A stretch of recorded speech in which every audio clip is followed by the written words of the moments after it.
In 1950s Hollywood, everyone had a secret, but no one's secret was as dangerous as Marlon Brando's. Studios carefully selected their actors, meticulously crafted their images, and skillfully concealed scandals. Rock Hudson was married because the studio wanted him to be. Tab Hunter was a bachelor playboy because the script called for it. And Marlon Brando had to marry a beautiful actress because there were too many rumors circulating. Anna Kashfi was the perfect choice for this picture. Exotic beauty, British accent, mysterious past. The press declared them Hollywood's most attractive couple. Magazine covers featured their wedding photos. Fans wanted to see a happy couple, and Marlon gave them exactly that. But Hollywood's golden rule, the brighter the stage, the darker the curtain. When Anna found the diary that night, she didn't just discover her husband's secret, she saw how fake the entire Hollywood system was. Those pages contained not only Marlon's relationships with men, but also the names of Hollywood's most powerful figures, producers, directors, other actors.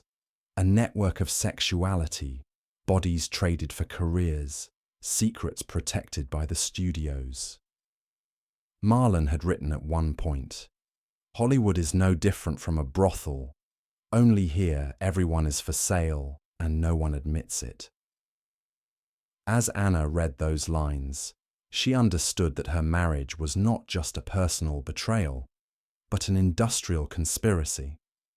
Marlon didn't love her because Marlon didn't need to love her. He just needed to appear married, and the studio had ensured this. Contracts, appearances, photos, press releases. Everything was planned. Only Anna didn't know she was part of the plan. If you want to know the end of this story, don't forget to subscribe to our channel and turn on notifications. Because what happened after that night would create one of the darkest family tragedies in Hollywood history. It all began in the fall of 1956, when Marlon Brando's agent, Jay Cantor, entered his office looking worried. Paramount Pictures and MGM Studios were talking about Brando, and none of it was good. Rumors about the actor's private life were spreading, especially his close friendships with some male actors at the actor's studio, which had begun to attract the attention of magazine editors. At that time, there was another business as common as real estate sales in Hollywood: image management. The studios weren't just producing films, they were producing stars, and a star's brilliance was measured not only by their talent, but also by their public image. Cantor explained the situation to Brando clearly. Either he would quickly get involved with a woman and pose for the press, or he would not get leading roles in future films. Brando resisted at first, saying his private life was nobody's business, but when Cantor showed him the numbers, he couldn't argue. His next 3 film projects were at risk, and the studios had made it clear, if Brando's image doesn't improve, we won't work with him. Just then, Anna Kashfi met Brando at a cocktail party. The young actress was from England, had an exotic look, and was just starting to make a name for herself in the industry. Brando felt something when he saw her, but it wasn't love, it was an opportunity. Anna was the perfect choice, famous enough to make the marriage news, but unknown enough that no one would question Brando's past. And most importantly, Anna was in love with Brando. It was obvious in her eyes. On their first dates, Brando was charming, thoughtful, and romantic. Anna thought she was dating Hollywood's deepest actor, but Brando was actually playing the most important role of his life, the man in love. 3 months later, the marriage proposal came. Anna accepted in tears, and the press went wild. Paramount Pictures breathed a sigh of relief, and Jay Cantor marked the file as resolved. No one told Anna the truth, because the truth was something that should not be told. The wedding took place on October 11th, 1957, with a small ceremony, but a lot of press attention. In the photos, Marlon was smiling, Anna was glowing, and everyone saw a happy ending. But this was not the end. It was only the beginning. They spent their honeymoon in Mexico, and Anna would remember those days as the best of her life because she did not yet know the truth. Marlon was kind to her, attentive, romantic. They walked on the beach, swam in the sea, talked under the stars at night.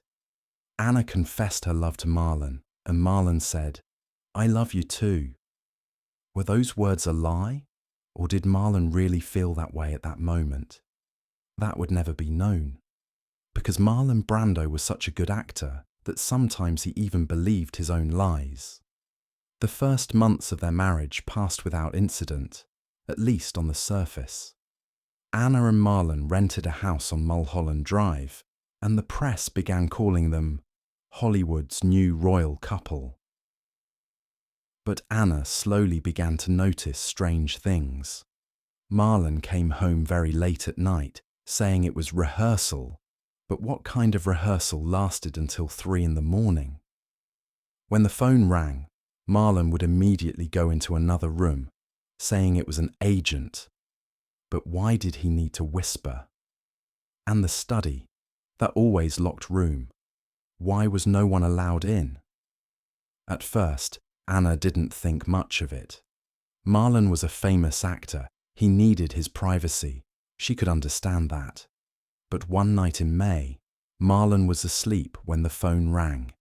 Anna answered, and a man's voice asked, "Is Marlon asleep?" There was a closeness in the tone of the voice, an intimacy. When Anna asked, "Who's calling?"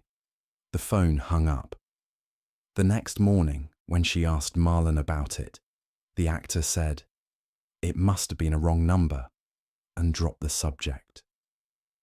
But Anna had seen the moment of panic in his eyes. Very brief, but very clear. In mid-June, Anna began to feel nauseous. When she went to the doctor, the news she received would change her life. She was pregnant. At that moment, Anna became the happiest woman in the world. She and Marlon would start a family, they would have a baby, everything would be perfect. She rushed home and planned a special evening to break the news to Marlon. She would make his favourite meal, light candles, create a romantic atmosphere, and then tell him. But that evening, Marlon didn't come home. Not at 7, not at 8, not at 9. Anna set the table, lit the candles, and waited. The hour passed, 11 passed, midnight came. Marlon still hadn't come, and he hadn't called either. Anna worried. Maybe there had been an accident. Maybe he was in the hospital. But then she got angry. Where was he on such an important day? And then she wondered. That locked room, those secrets, those late nights. Maybe the answers were in that room. At midnight, Anna went to the door of Marlon's study. It was usually locked, but that night, strangely, it was open.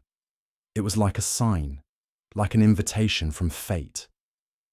Anna went inside, her heart pounding. The room was dark, only the light from the street lamp seeping through the window. There were papers, photographs, scripts on the desk. Anna turned on the lamp and began to examine the room. She opened drawers, rummaged through files, searching for something, though she didn't know what.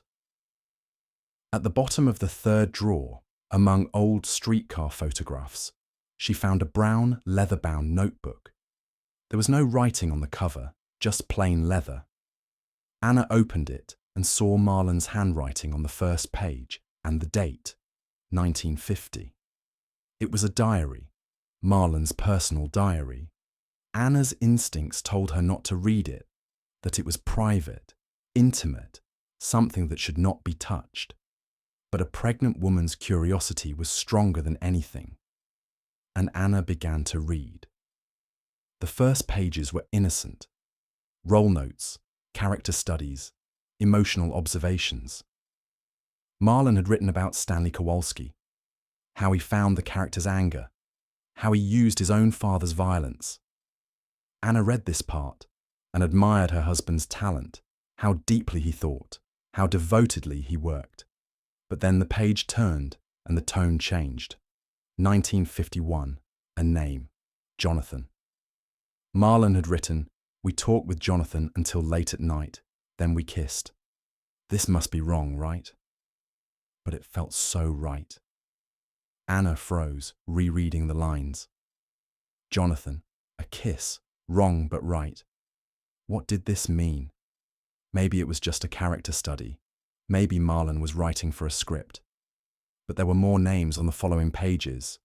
David, Michael, Robert, and next to each one, details, memories, feelings. Anna's hands started to shake, but she couldn't stop reading. 1953, Marlon had written, "I spoke with Elia today. He told me you misunderstand method acting. You get too deep into the character, and then you can't get out. But I didn't tell him the truth. I don't want to get out, because being Marlon Brando is too painful. Being Stanley Kowalski, being Terry Malloy is easier. At least they know what they feel. I don't know what I feel. The only thing I know is, when I sleep in men's arms at night, I feel real. When I wake up in the morning, I feel like a lie." Anna read this paragraph and felt as if she had been punched in the stomach. Marlon loved men. Her husband loved men. And he had been hiding it for years. But the worst was yet to come.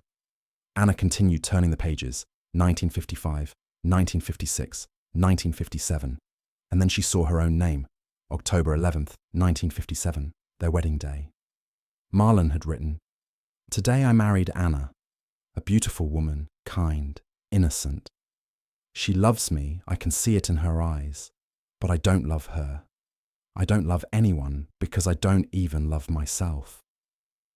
The studio wanted this marriage. The agent wanted this marriage. The press wanted this marriage. I just want to survive. Maybe I can build a life with Anna. Maybe I can be normal. Maybe I can silence the monsters inside me. But I'm afraid, because every time I act normal, something inside me dies. And one day, only an empty shell will remain. Anna couldn't hold back her tears anymore. They fell onto the pages, smudging the ink. Marlon didn't love her. He never had. Their marriage was a lie, a performance, a Hollywood production. But the diary wasn't over yet.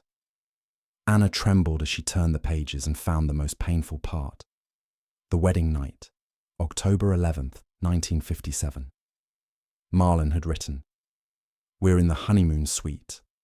Anna is getting ready in the bathroom, happy, excited. I'm sitting here thinking about Jack. I was with him this morning. I said it was the last time, but I'm lying. How can I leave him? He accepts me as I am. Anna, however, loves me for someone I'm not. Is that fair? No, but Hollywood isn't about fairness, it's about survival. And I'm using Anna to survive. May God forgive me if there is one." Anna closed her diary, unable to get up. On her wedding day, her happiest day, Marlon was with someone else.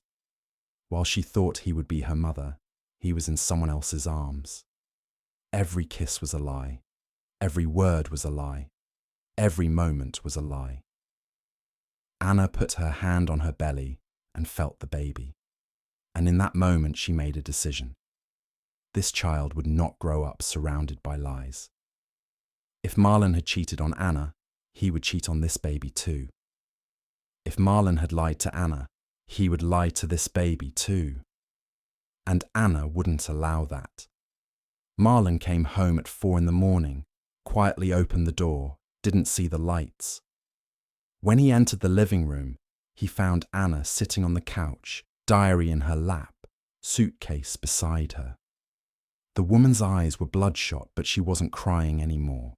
She just stared, with a blank look, as if Marlon were a stranger. The actor froze, saw the diary, and understood everything. He opened his mouth, but Anna raised her hand. The words hung in the silence, truths that had gone unsaid for years now standing between them. Anna got up, took her suitcase, and walked to the door. Marlon didn't follow her, he just watched. At the door, Anna turned and looked back one last time. "I'm pregnant," she said, her voice so calm that Marlon wasn't sure he heard her. "And I won't raise the baby with your lies." The door closed, and Marlon was left alone. The newspaper lay on the floor, open, damning, silent. Marlon collapsed to the floor and began to cry, but the tears were not of regret, only of the helplessness of being caught. The next day, Anna met with her lawyer and filed for divorce. Marlon didn't object. He offered a settlement, ready to give up everything. But Anna wanted only one thing: custody. When the child was born, she would live with him alone, and Marlon could see him on weekends. The actor agreed because he had no other choice. But then their lawyers learned something. Anna wanted to present the diary as evidence in court. Marlon's agent, Jay Cantor, called in a panic. If that diary was read in court, Marlon's career would be over, and Hollywood would never forgive him. If the confessions leaked to the press, the scandal would become uncontrollable. Cantor offered Anna money, a lot of money, in exchange for not using the diary in court, but Anna refused. This wasn't about money, it was about the truth. Everyone should know who Marlon Brando really was. October 1958, Christian Brando was born. Anna was alone during the birth. Marlon wasn't at the hospital, the agent was busy, the studio was silent. When the baby cried, Anna looked at him and saw his father's shadow in his eyes. This child was the product of a lie, but he himself was real, innocent, pure, not yet tainted by life. Anna named him Christian, hoping that perhaps this name would protect him. But hopes don't protect children, realities do. And Christian's reality. His father was a liar, his mother a victim, and he would be lost between them. December 1958, Los Angeles court. The divorce case was open to the public, and the press was waiting there. Anna's lawyer presented the diary as evidence, and the judge accepted it. Marlon's lawyers objected, saying it was private, confidential, and legally inadmissible. But the judge was adamant. If it showed the nature of this marriage, it had to be read. And it was read. The courtroom was silent, only the lawyer's voice echoed. Marlon's words hung in the air. Men's names, confessions, cheating on the wedding day, lack of love for Anna. Every sentence was like a bomb, every word a conviction. The press was furiously taking notes. This was a scandal big enough for the headlines. Marlon was in the courtroom, his head bowed, his hand covering his face. People were looking at him, some with disgust, some with pity, some just with curiosity. Hollywood's greatest actor was now its biggest liar. The most striking part read from the diary was the wedding night confession. When the lawyer read those lines, the courtroom held its breath. Anna sat there, stone-faced, no tears now, just cold determination. Marlon looked at her, his eyes pleading, saying, "Please stop this."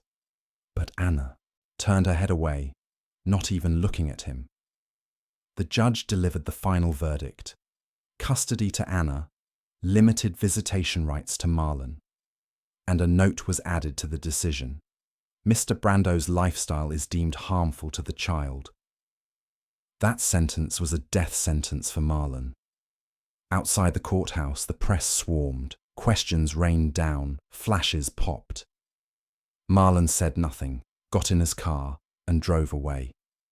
When he got home, he went to his study and opened the drawer where the diary was kept. It was empty. The diary was in court. It was no longer his. Every secret, every confession, every shame was now a public record. And Marlon just sat there, in the dark, all alone. The next day, the newspapers exploded. The headlines were vicious. Brando's double life. Hollywood's big lie. The greatest actor's darkest secret. Magazine publications released special editions. Details were revealed. Names were speculated. Some male actors immediately issued denials. Others remained silent. The studios were in a panic. Paramount suspended Brando's contract. MGM cancelled future projects. Overnight, Marlon Brando went from Hollywood's biggest star to its biggest pariah. His phone went silent. Agent offers stopped. Friends drifted away. Only one person called, Elia Kazan. The director said, "I told you, Marlon. I told you method acting would erase the line between your reality and fiction. But you didn't listen.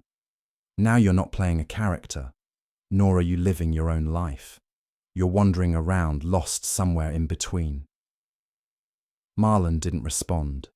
He just listened.